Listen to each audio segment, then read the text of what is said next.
चलिए, नहीं तुम लोग स्पेशल हो। देखो, तुम्हारे पास दो बॉल हैं। कितनी बॉल है बेटा? दो बॉल है, एक स्ट्राइकर समझ लो, ये दूसरा स्ट्राइकर है, ये गोटी है। ये ये जा रही है किस वेलोसिटी से? 4 मीटर पर सेकंड की वेलोसिटी से। और ये वाली गोटी किस में है? रेस्ट में है। किस में है बेटा? रेस्ट में है। और इसका लाइन ऑफ इम्पैक्ट क्या होगा? ये होगा ना बेटा? नहीं नहीं बेटा, इसमें थोड़ा सा चेंज है। और जो वेलोसिटी है वो कितने डिग्री है? 30 डिग्री। कितने डिग्री है बेटा? 30 डिग्री। ये जो है पूरा लाइन ऑफ इम्पैक्ट ये रहा आपका। ठीक है, ये रहा आपका क्या? Line of impact. ठीक है, लाइन ऑफ इम्पैक्ट से जो वेलोसिटी है वो 4 मीटर पर सेकंड से ये बॉल आगे बढ़ रही थी और जाके इस पॉइंट पर इसने इस बॉल को क्या किया? हिट किया। ठीक है, और यहां पे कोफिशिएंट ऑफ रेस्टिट्यूशन की वैल्यू 1/2 है। ध्यान से सुन लो, पिछली बार थी 1, पिछले वाले लेक्चर में जो न्यूमेरिकल करा था उसमें ई की वैल्यू 1 थी। वहां परफेक्टली इलास्टिक कोलिजन था, यहाँ पे पार्शियली इलास्टिक है। ठीक है, ये अब की बार थोड़ा सा चेंज है, यही बस चेंज है। आपको क्या फाइंड करना है? आपको फाइंड करना है, find velocity of second after collision. Find velocity of second sphere after collision. ये रहा क्वेश्चन। इसका मास m है, इसका मास भी m है, ये फर्स्ट स्फीयर है और ये सेकंड स्फीयर है। ठीक है, बात समझ में आ गई? ऑप्शन में नोट कर दे रहा हूं, ऑप्शन लिख लीजिए। 3/4 I cap, option number A 3/4 I cap minus 3√3/4 J cap. Option number B, मतलब जो फाइनल वेलोसिटी आपकी आएगी वो इन रेशियो में टूटी होगी। समझ रहे हो ना? जो सेकंड स्फीयर की फाइनल वेलोसिटी आएगी वो इन रेशियो में तोड़ के कंपोनेंट्स में इसको रखोगे, निकालोगे। ठीक है, 3/4 I cap plus 3√3/4 J cap. Option number C 9/4 I cap minus plus 3√3/4 J cap. Option number D last 9/4 I cap minus 3√3/4 J cap.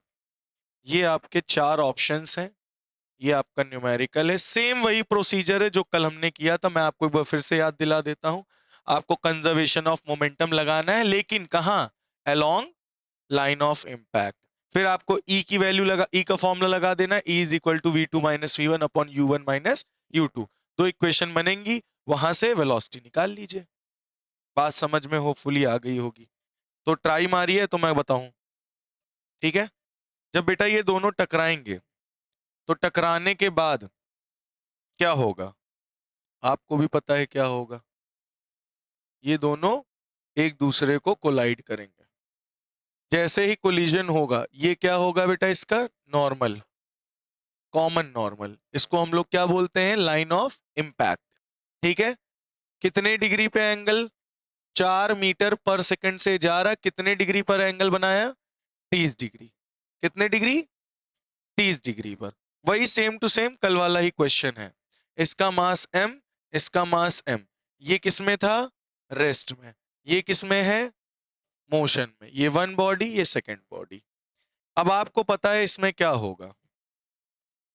Velocities नहीं, ये पार्शियली है, partially elastic partially in elastic collision हो रहा है। ठीक है, तो यहां पर इसकी हम फाइनल वेलोसिटी क्या मान के चलेंगे? इधर v1 इसकी मानेंगे और इसकी क्या मान के चलेंगे? v2। भाई हम लोग वो जो वेलोसिटी लेट करते हैं, याद करो, आफ्टर कोलिजन हम along the line of impact velocity लेट करते हैं। ये v1 ये v2 हमको नहीं पता ना, आप खुद देखो जरा। यहां पे अगर 4 मीटर पर सेकेंड को तोड़ोगे तो एक वेलोसिटी इधर आएगी जिसको हम बोलेंगे 4 साइन 30 डिग्री, और इधर आएगी एक 4 कॉस 30 डिग्री। तो 4 साइन 30 डिग्री को 2 नहीं लिख सकते हो, 2 मीटर पर सेकेंड भाई साइन 30 डिग्री की वैल्यू 1/2, तो 2 2 जा 4। यानी तुम्हारी जो वेलोसिटी लाइन ऑफ इंपैक्ट के परपेंडिकुलर होती है उस पर कोई असर पड़ता है नहीं। मतलब इधर 2 मीटर पर सेकेंड है तो इसके ये वाली वेलोसिटी इधर 2 ही मीटर पर सेकेंड रहेगी, इस पे कोई भी असर नहीं पड़ेगा। ये रेस्ट में है तो इसकी कोई वेलोसिटी होगी नहीं इधर, लेकिन इसकी ये वाली वेलोसिटी पे असर पड़ेगा v1 और v2 पे असर पड़ेगा, ये कुछ और होंगी। मतलब यहां पे इनिशियल क्या है इसकी u cos 30 डिग्री और यहां पे क्या है 0, तो u cos 30 डिग्री चेंज हो सकती है v1 में जब बदलेगी तो चेंज हो जाएगी। क्यों? क्योंकि लाइन ऑफ इंपैक्ट वाली ही वेलोसिटी पे असर पड़ता है, परपेंडिकुलर वाली वेलोसिटी पे कोई भी असर नहीं पड़ता। बात समझ में आई? इतनी है नहीं तो हम यहां क्या लगाएंगे, कंजर्वेशन ऑफ मोमेंटम। तो कंजर्वेशन ऑफ चलिए मोमेंटम लगाते हैं हम लोग यहां। तो क्या होता है, initial momentum is equal to final momentum along, ये जो लगाएंगे कहां लगाएंगे, लाइन ऑफ इंपैक्ट, ये बात दिमाग में बैठा लो, ठीक है? ठीक है, तो यहां क्या लिखोगे, m, मास m है, वेलोसिटी कितनी है u 4 cos 30 डिग्री, और 4 cos 30 डिग्री क्या होता है, √3/2 है, cos 30 डिग्री √3/2, 2 2 जा 4, यानी कितना आ जाएगा 2√3 प्लस इसका mass m, velocity 0 is equal to, final पे आते हैं, मास m, वेलोसिटी कितनी है v1, मास v1 ये रखा भाई, v1 मुझे नहीं पता ना, इसकी वेलोसिटी क्या हो जाएगी मुझे नहीं पता, बाद में क्या हो जाएगी हमें नहीं पता ना।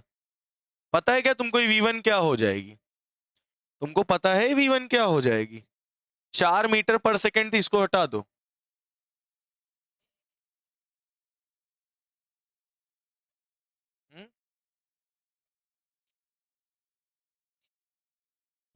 भैया ये बताओ 4 मीटर पर सेकेंड थी, इसको मैंने तोड़ा, एक परपेंडिकुलर आई एक पैरेलल आई, तो ये रही परपेंडिकुलर, इस पे कोई असर नहीं पड़ेगा, चेंज तो ये वाली होगी ना। अब ये कितनी होगी हमें क्या पता भाई, ये वेलोसिटी हिट करेगी बॉल को तो ये वाली लाइन ऑफ इंपैक्ट वाली वेलोसिटी चेंज होगी, परपेंडिकुलर वाली थोड़ी ना चेंज होती है, तो उसको तो हम v1 मान के रखे हैं ना कि v1 होगी कुछ भी। इसका मास कितना है बोलो, m, लेकिन इसकी वेलोसिटी कितनी है, वेलोसिटी कितनी है v2, 0 क्यों रखेंगे, क्योंकि इसकी वेलोसिटी भी हमें नहीं पता ना कि 0 है कि कुछ चेंज हुई है टकराने के बाद। बात समझ में आ रही है या नहीं आ रही? ठीक है, तो देखो बेटा m m कॉमन होके ये m से कैंसिल, यानी 2√3 is equal to v1 plus v2, ये आपकी आ गई फर्स्ट इक्वेशन। याद करो इसी तरह तो हम इक्वेशन बनाते थे। ठीक है, अब हम क्या फॉर्मूला लगाएंगे बोलो, E is equal to v2 minus V one upon u1 minus u2, याद आया? और यहां पे E की वैल्यू क्या दे रखी है बोलो, यहां पर E की वैल्यू 1/2, v2 कितना है नहीं पता, v1 कितना है बोलो, v1 पता है आपको नहीं पता, तो v1 को माइनस v1 रखो, ठीक है। u1 पता है इनिशियल वेलोसिटी u1, हाँ पता है 4 cos 30 डिग्री यानी 2√3, u2 पता है 0, खत्म, इक्वेशन बना लो, बन गई इक्वेशन। क्या इक्वेशन बनेगी बताओ, तो ये हो जाएगा 2√3/2 is equal to v2 minus v1, 2 से 2 कैंसिल, यानी v2 minus v1 is equal to √3, ये आ गई सेकेंड इक्वेशन। आया समझ में? अब यहां से हम क्या करेंगे, क्या करेंगे, हमें केवल सेकेंड स्फीयर की वेलोसिटी निकालनी, फर्स्ट वाले से हमको मतलब ही नहीं, कौन सी v2 निकालनी, v1 से हमको कोई मतलब नहीं, बोला है क्वेश्चन में v2 निकाला, पिछले वाले में v1 निकाला था, क्यों याद है क्या सोच रहे हो? तो दोनों इक्वेशन को इक्वेट कर लो, बताओ क्या बनेगा। तो ये आया v1 plus v2 is equal to 2√3, और ये आया v2 minus v1 is equal to √3। क्या कहते हो, सही है? हमें निकालना क्या है, v2, तो इसको जोड़ दो, है ना। तो v1 माइनस का v1 प्लस का cancel, 2v2 is equal to 3√3। तो v2 इज इक्वल टू 3√3/2। ये क्या आ गया, सेकेंड ऑब्जेक्ट की वेलोसिटी। बोलो समझ में आया या नहीं आया, क्लियर हुआ या नहीं हुआ? क्या आई, 3/2√3। चलो अगर अब मैं कहूं इसी जो v2 की वेलोसिटी आई है, ये क्या आई है बोलो, v2 की आई है कितनी बेटा, 3√3/2। ये वेलोसिटी आ रही है, देख लो ध्यान से। तो इसका एक कंपोनेंट इधर जाएगा, एक कंपोनेंट इधर जाएगा। ये एंगल 30 तो ये भी एंगल 30 डिग्री। ये बात समझ में आई या नहीं आई? चलो इसको बना लेते हैं। ये जा रही है v2 वेलोसिटी, कितनी, 3/2√3। ये गया इसका एक कंपोनेंट 30 डिग्री पर, और एक कंपोनेंट इधर आएगा, सही है। इसका इधर वाला कंपोनेंट कितना आएगा, वही हमें निकालना है। निकाला जाए ये वाला। तो भाई इसको क्या लिखोगे तुम, इधर क्या लिखोगे, 3/2√3 cos 30 डिग्री।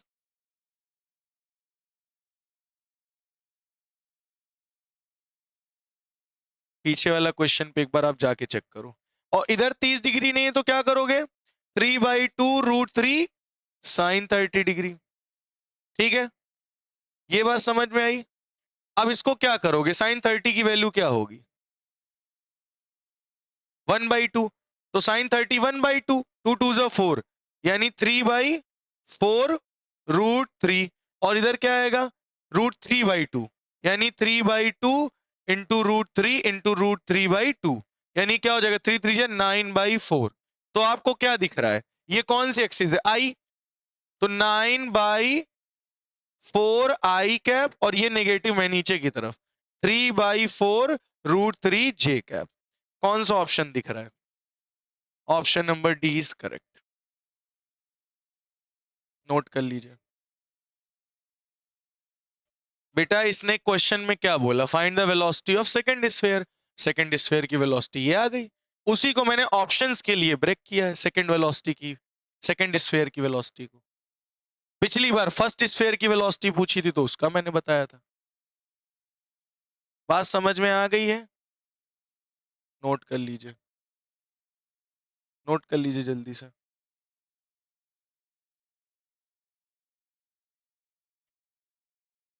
तो बेटा हम लोग नेक्स्ट क्वेश्चन की ओर बढ़ेंगे। ये आपको होपफुली समझ में आ गया होगा, इस तरह के न्यूमेरिकल करना। चलिए ध्यान से सुनिएगा बेटा, फिर से हम लोग ऑब्लिक कोलिजन कराने जा रहे हैं। कौन सा कोलिजन, ऑब्लिक कोलिजन। अब यहां पे बेटा ये टकरा रहा है, ठीक है। अगर ये यहां पे टकरा रहा है तो इसका लाइन ऑफ इंपैक्ट यही तो बनेगा, क्या कहते हो, यही तो बनेगा लाइन ऑफ इंपैक्ट। अच्छा ध्यान से सुनिएगा, ये क्वेश्चन थोड़ा सा अलग टाइप का है भैया, हो सुन लो। ये कितने केजी का ऑब्जेक्ट है, 2 kg।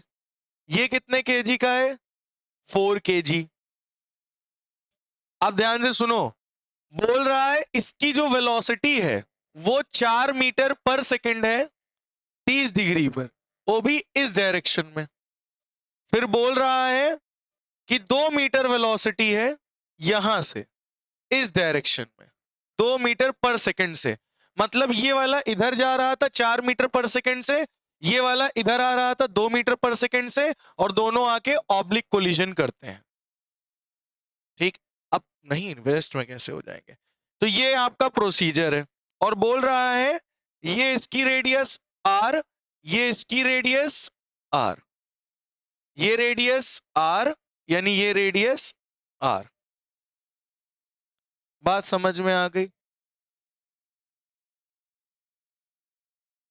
बेटा? 2 किलो की बॉडी है, ये 4 किलो की, बस जस्ट डबल। ठीक है, उतना कोई मास हैवी नहीं है, ठीक है। ये कितने डिग्री पे जा रहा है? 30 डिग्री। ये कितने डिग्री, ये कितना जा रहा है? 2 मीटर पर सेकेंड से जा रहा है। ठीक है, हाँ बता रहे हैं। तो आपको यहां निकालना क्या? Find the loss in kinetic energy. Question क्या है, ध्यान से सुनो। Find the loss in kinetic energy after collision. Kinetic energy in this collision. चलो ये क्वेश्चन है, ऑप्शन लिख लीजिए। Option number A B C D. Option number A B C D. 20 joule, 18 joule, 16 joule, 12 joule. चलिए, अब आपको कितनी kinetic energy loss होगा इस कोलिजन में, आपको वो बताना है। ठीक है, इसका ये वाला एंगल दे रखा है, ये वाला एंगल नहीं दे रखा। चलिए इसको जल्दी से फाइंड आउट करिए आप लोग।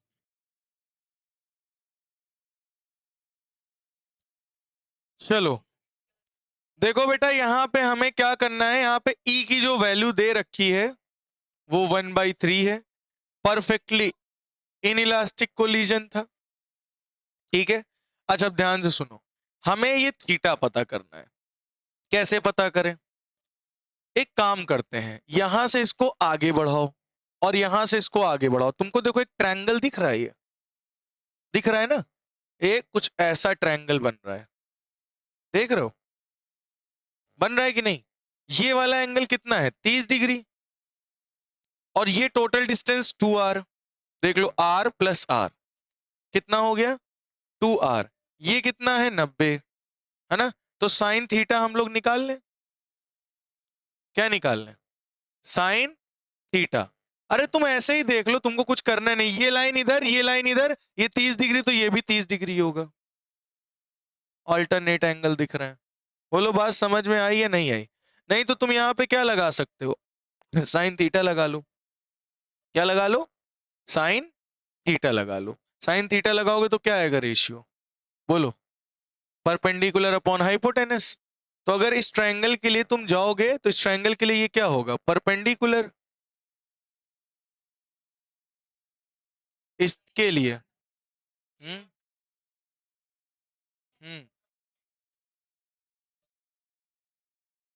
अरे मतलब 2r हाइपोटेनस है, ये परपेंडिकुलर है, मतलब ये चीज यहां तक आएगी पूरी। मतलब ये ट्रायंगल तुमको पता है कहां से बनाना है? मैं बता रहा हूं, मैं बता रहा हूं। इसको तुम चाहे पहली चीज ऐसे समझ लो, अल्टरनेट एंगल। ठीक है, दूसरी चीज ये यहां से लाओ।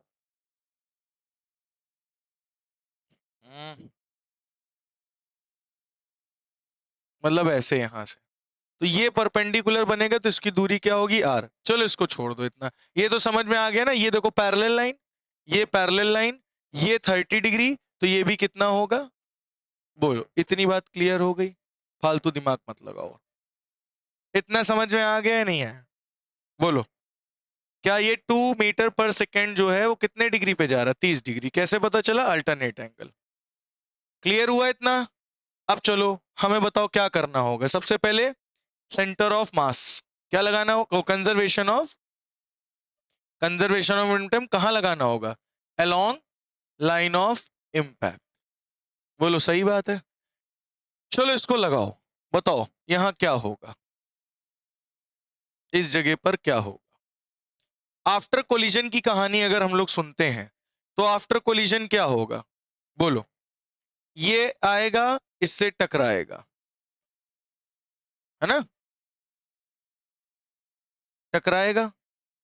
इसकी वेलोसिटी, इसकी वेलोसिटी। अब तुम सभी बच्चे बताओ, जब ये इससे टकराएगा तो इसकी जो वेलोसिटी है 4 मीटर पर सेकेंड है। ब्रेक करोगे तो एक इधर आएगा, 4 साइन 30 डिग्री। एक इधर आएगा, 4 कॉस 30 डिग्री। सही है या नहीं? बोलो। इसी तरह इसको जब ब्रेक करोगे 2 मीटर पर सेकेंड को, एक टुकड़ा इधर आएगा, 2 साइन 30 डिग्री। एक इधर जाएगा, 2 कॉस 30 डिग्री। बोलो समझ में आया नहीं? अब आप यहां पे देख सकते हो, यहां पे एक वेलोसिटी यहां मिल रही है, 4 cos 30 डिग्री को क्या लिखोगे, 2√3, 2√3 मिल रही, और एक इधर मिल रही है, कितना, 2 cos 30 डिग्री, यानी कितना मिलेगी, √3। ठीक है, इधर कौन सी वेलोसिटी है, 1 मीटर पर सेकेंड, 2 sin 30 डिग्री, 1/2, और इधर कितनी है, 4 sin 30 डिग्री यानी 2। ठीक है, अब लाइन ऑफ इंपैक्ट क्या है ये, अब ये परपेंडिकुलर वाली स्पीड पे कोई असर पड़ेगा, नहीं पड़ेगा, केवल किस पे असर पड़ता है, लाइन ऑफ इंपैक्ट पे, है ना। तो मोमेंटम का क्या फॉर्मूला होता है, मास कितना है 2 kg, इसकी इनिशियल वेलोसिटी क्या है 4 cos 30 डिग्री यानी 2√3। ठीक है, अच्छा इसका मास कितना है 4, इसकी वेलोसिटी कितनी है 2 cos 30, 2 cos 30 यानी √3। लेकिन देखो ये वेलोसिटी नीचे जा रही है, ये वेलोसिटी ऊपर जा रही है, दोनों वेलोसिटी एक दूसरे के अपोजिट है, तो ये वाली अगर तुमने पॉजिटिव मानी तो इसको क्या मानोगे, निगेटिव, तो यहां निगेटिव लग जाएगा, इज इक्वल टू, इसके बाद अब फाइनल की बात करते हैं, किसकी बात करते हैं, फाइनल की। तो ये चीज मैं हटा देता हूं, ये तो मैंने आपको समझाने के लिए लिखा था केवल। अब बेटा इसकी वेलोसिटी इधर कितनी होगी v1, और इसकी वेलोसिटी इधर कितनी होगी v2, हमने लेट किया है ना, तो इनिशियल ये थी, फाइनली कुछ ना कुछ चेंज हो जाएगी और v1 v2 हो जाएगी, जो कि मुझे नहीं पता है v1 v2 कितना है, यानी 2v1 माइनस 2 क्यों, 4v2, माइनस क्यों लगाया समझ गए होगे, v1 इधर है v2 इधर है, अपोजिट डायरेक्शन में है, इसलिए यहां माइनस साइन लगा है। चलो अब इसको सॉल्व कर लो, बताओ कितना आएगा, बोलो।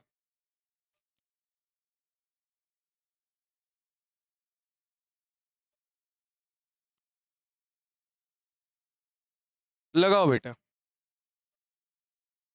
हम्म अच्छा वेलोसिटी अभी हमको नहीं पता ना कि v2 इधर होगी या इधर होगी, नहीं पता ना, तो v2 चलो हम इधर ही मानते हैं थोड़ी देर के लिए, डायरेक्शन तो हमें नहीं पता, चलो डायरेक्शन हम लेट करके ले लिए थे माइनस, लेकिन अभी तो हमको फाइनल वेलोसिटी की ना डायरेक्शन पता है, कौन किधर जाएगा और क्या वेलोसिटी है, जब नहीं पता तुम इसको प्लस ही मान के चलते हैं अभी, लेकिन आंसर तो हमको बता ही देगा ना, आंसर तो जो आएगा वो हमको बता ही देगा कि प्लस होगा या माइनस। ठीक है, ठीक है ना, आंसर हमें लास्ट में बता देगा, तो 2 2 4√3, 2 2 4√3, 2 2 1 2, 2 2 4, यानी क्या हो जाएगा v1 प्लस 2v2, सही है, ये हो जाएगा 0 is equal to v1 plus 2v2। ये आ गई तुम्हारी फर्स्ट इक्वेशन, कहां से, कंजर्वेशन ऑफ मोमेंटम से। बोलो समझ में आया इतना या नहीं, क्या इतनी बात क्लियर हुई, पहली इक्वेशन समझ में आई या नहीं आई, बोलो, बोलो बेटा, कितना आया, v1 plus 2v2 is equal to 0। अब यहां हम क्या लगा सकते हैं, दूसरी कौन सी इक्वेशन लगाते हैं, जल्दी से बताओ, E is equal to v2 minus v1 upon u1 minus u2, E की वैल्यू 1/3, बताओ फाइनल वेलोसिटी क्या है v2, और इनिशियल इसकी v1 v2 v1 वही है, हमको कोई मतलब नहीं, v2 minus v1, initial u1 कितना है 4 cos 30 डिग्री यानी 2√3, फिर ये वाली कितनी है √3, लेकिन एक मिनट माइनस, और ये अपोजिट डायरेक्शन तो माइनस √3 होगा, तो यानी माइनस माइनस क्या हो जाएगा भाई, 2√3 इधर आ रही, √3 उधर जा रही, तो √3 माइनस का होगा, और माइनस माइनस क्या हो जाएगा, तो यानी v2 minus v1 upon √3 2√3 plus में, यानी 3√3, 1/3, 3 से 3 कैंसिल, यानी v2 minus v1 is equal to क्या आ गया √3, ये आ गई सेकंड इक्वेशन। बोलो समझ में आया या नहीं आया, तो v2 माइनस v1 कितना आया, बोलो कितना आया √3। ठीक है, ये इतना क्लियर हो गया है सभी बच्चों को या नहीं, पहले ये बता दूं। अब यहां से हमें क्या निकालना होगा, v1 और v2 की वेलोसिटी निकाला जाए बेटा, बोलो, बिल्कुल, तो चलो लिखो v1 plus 2v2 is equal to 0, v2 minus v1 is equal to √3, क्या कर दो जोड़ दो, माइनस का v1 प्लस का v1 cancel, v2 2v2 plus v2 3v2 is equal to √3, यानी v2 इज इक्वल टू √3/3। 3 को क्या लिख सकते हो, √3 इंटू √3, √3 से √3 कैंसिल, कितना आ गया 1/√3, v2 आ गया 1/√3। एक काम करो, अब v2 को पुट कर दो, v2 को पुट कर दो, तो v1 प्लस 2v2, तो 2v2 कितना है 1/√3 इज इक्वल टू 0, यानी v1 कितना आ गया -2/√3। तो v1 आ गया, v2 आ गया। बोलो इतनी बात समझ में आई या नहीं आई? इतनी बात आ गई तो इसको नोट कर लीजिए जल्दी से। अब लेकिन हमारा क्वेश्चन क्या, find the loss in kinetic energy in this collision. तो collision, before collision kinetic energy क्या थी, अब हमें वो निकालना पड़ेगा, और आफ्टर कोलिजन काइनेटिक एनर्जी क्या है वो निकालना पड़ेगा। फिर इसकी जो काइनेटिक एनर्जी आएगी इससे माइनस कर देंगे, जो भी आएगा वो लॉस इन काइनेटिक एनर्जी हमें पता चल जाएगा।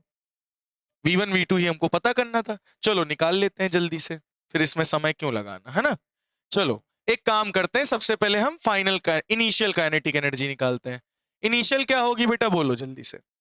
हाफ, मास कितना है 2 किलो, और इसकी इनिशियल वेलोसिटी क्या है, बोलो इनिशियल वेलोसिटी, जल्दी से बोलो। 4 को cos 30 डिग्री, 4 cos 30 को क्या लिखोगे 2√3, वेरी गुड 2√3।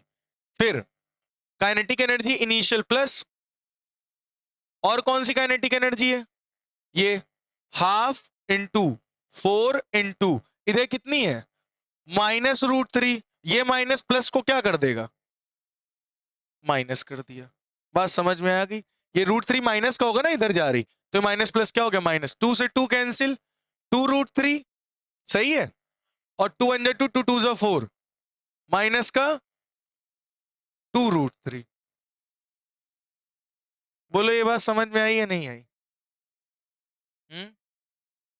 कुछ एक चीज थोड़े से गड़बड़ हो गई, हाफ mv² होता है ना, हाफ mv² होता है, ठीक है। और जो माइनस है वो किस में बदल जाएगा भाई, √3 माइनस का आएगा, उसका स्क्वायर होगा तो प्लस हो जाएगा, नहीं यहाँ पे प्लस रहेगा, यानी यहाँ प्लस, यानी 2 2 समझ गए ना भाई। काइनेटिक एनर्जी का फॉर्मूला हाफ mv² होता है, v² हम लोग नहीं लगाए, तो 2 2 4 इंटू 3 प्लस 3 कितना हो जाएगा, कहां बेटा, हाँ ये 2 भी तो है, तो 4 3, यहां जरा लाइट चमक रही ना तो देखते रहना, बता देना, तो 4 3 जा 12, 3 2 जा 6, यानी कितने जूल आ गई। काइनेटिक इनिशियल काइनेटिक एनर्जी क्या आ रही है 18 जूल। चलो कोलिजन के बाद निकालते हैं, यानी फाइनल काइनेटिक एनर्जी।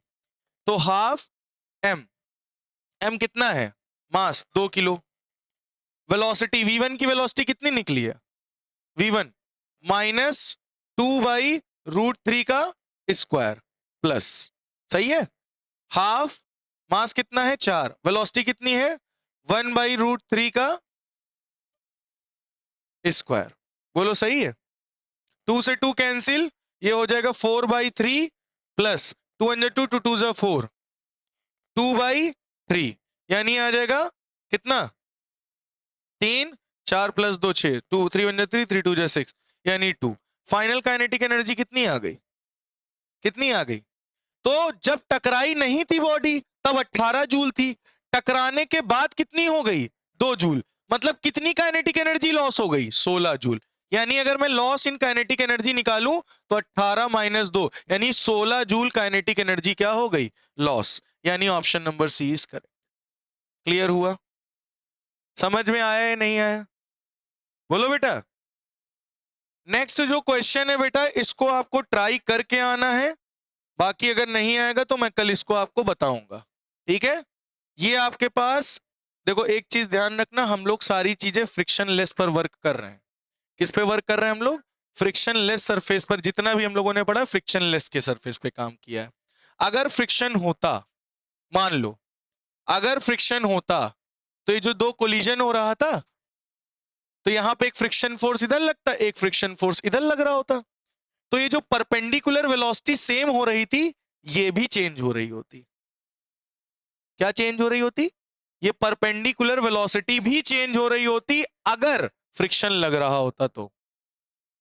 हाँ, प्रैक्टिकली तो चेंज होती हैं, तो इसका मतलब उस समय ऑब्लिक कोलिजन में लाइन ऑफ इंपैक्ट वाली वेलोसिटी तो चेंज होती ही होती है, और परपेंडिकुलर वेलोसिटी भी चेंज होती है। परपेंडिकुलर वेलोसिटी कब नहीं चेंज होती?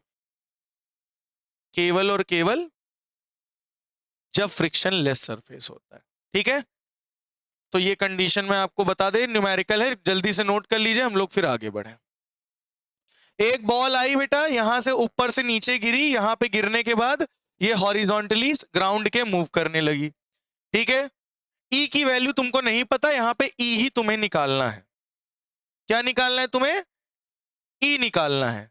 ऑप्शन लिख दे रहा हूं, option number A sine square theta, option number B cot square theta, option number C tan square theta, option number D cosec square theta. आपको ई की वैल्यू पता करनी है। बॉल जो है वो सरफेस पे आके गिरेगी और टकरा के हॉरिजॉन्टली ग्राउंड पे जाएगी। आपको फाइंड क्या करना है? Find E. यही क्वेश्चन है, इसको आप ट्राई करिएगा, नहीं तो मैं कल बताऊंगा। नहीं, बस